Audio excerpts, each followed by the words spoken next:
Bismillah. Assalamualaikum warahmatullahi wabarakatuh. Alhamdulillahirrabbilalamin. Wassalatu wassalamu ala rasulillah wa ala alihi wa sahbihi wa mawalah. Wa la hawla wa la quwata illa billah. Amma ba'd. Pertama-tama perkenalkan, nama saya Rida Solihin dari Prodi Ilmu Al-Quran dan Tafsir semester 3. Di sini saya akan memenuhi tugas daripada mata kuliah Sejarah Al-Quran yang bertema pengumpulan Al-Quran yang diampu oleh Ustadz Mukhrij Sidki. Baik, langsung saja. Di sini saya akan menyampaikan tema tentang pengumpulan Al-Quran, yaitu ada 3 pembahasan yang saya akan sampaikan. Yang pertama, penyebaran tulis-menulis di Arabia. Yang kedua, pemeliharaan Al-Quran pada masa Nabi Sallallahu Alaihi Wasallam. Yang ketiga, pengumpulan di masa Nabi dan setelah wafatnya.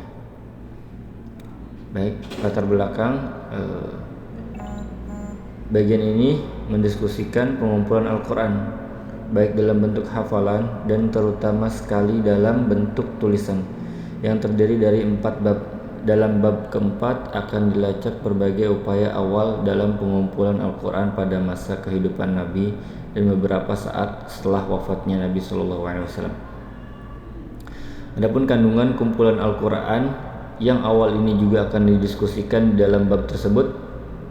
Beberapa kumpulan Al-Quran yang berpengaruh setelah wafatnya Nabi hingga beberapa saat setelah promulgasi mushaf resmi Utsmani akan dikemukakan dalam bab kelima. Berikut paparan tentang berbagai perbedaan yang eksis di dalamnya dengan tradisi teks dan bacaan Utsmani. Kodifikasi mushaf Utsmani dibahas dalam bab selanjutnya, yaitu bab ke-6, disertai paparan tentang penyebaran varian-varian dan berbagai karakteristik utamanya.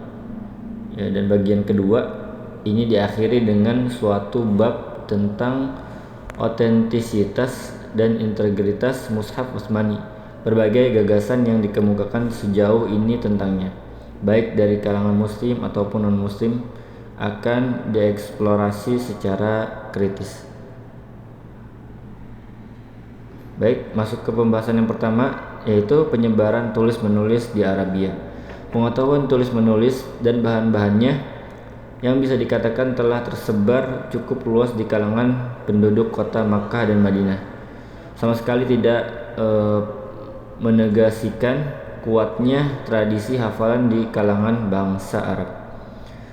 Perkembangan bentuk tulisan Arab ketika itu yang mengarah kepada bentuk kursif jelas tidak memadai untuk penggunaan inskripsional.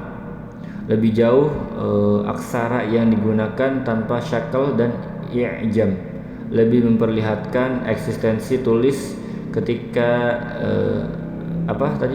lebih memperlihatkan eksistensi tulisan ketika itu sebagai alat untuk mempermudah hafalan. Tanpa tingkat keakraban yang semestinya terhadap suatu teks, seseorang tentunya akan mengalami kesulitan dalam pembacaannya. Penyebaran tulis-menulis di Arab juga adalah mustahil bila Al-Quran berbicara dengan menggunakan ungkapan-ungkapan yang tidak dimengerti masyarakat Arab ketika itu, karena hal ini akan membuat pesan-pesan ketuhanan yang tidak kuahkannya tidak mencapai sasaran yang dikehendaki. Materi yang kedua, pemeliharaan Al-Quran pada masa Nabi. Pada masa ini, pengumpulan ayat-ayat Al-Quran dalam bentuk hafalan merupakan metode yang dominan dibandingkan dengan metode tulisan. Hingga hafalan itulah yang menjadi pegangan utama Islam dalam penulisan Al-Quran. Akan tetapi, upaya penulisan ayat-ayat Al-Quran pada masa itu tetap berjalan, yang penulisannya dilakukan oleh para sahabat pilihan atas perintah Nabi Sallallahu Alaihi Wasallam.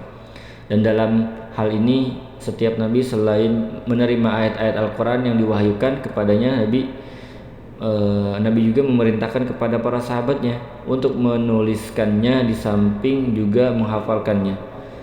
Dan penerbitan dan susunan ayat-ayat Al-Quran juga langsung diatur oleh Nabi SAW sendiri berdasarkan bimbingan Jibril alaihissalam yang menjadi pesuruh Allah Subhanahu wa taala. Dalam hal ini para ulama sepakat mengatakan bahwa cara penyusunan Al-Qur'an yang demikian itu adalah taufiqi. Artinya susunan surah-surah dan ayat-ayat Al-Qur'an seperti kita saksikan di berbagai mushaf saat ini, yang sekarang ini adalah berdasarkan ketentuan dan petunjuk yang diberikan Rasulullah SAW sesuai perintah dan wahyu dari Allah Subhanahu wa taala. Pembahasan yang ketiga yang terakhir yaitu pengumpulan di masa Nabi dan setelah wafatnya Nabi SAW. Dalam sejumlah riwayat yang sampai kepada kita seperti telah diungkapkan di atas, disebutkan bahwa sejumlah sahabat telah mengumpulkan secara tertulis wahyu-wahyu ilahi dalam bentuk suhuf pada masa Nabi SAW. Sekalipun istilah pengumpulan di sini sebagaimana telah disebutkan biasanya ditafsirkan sebagai penghafalan.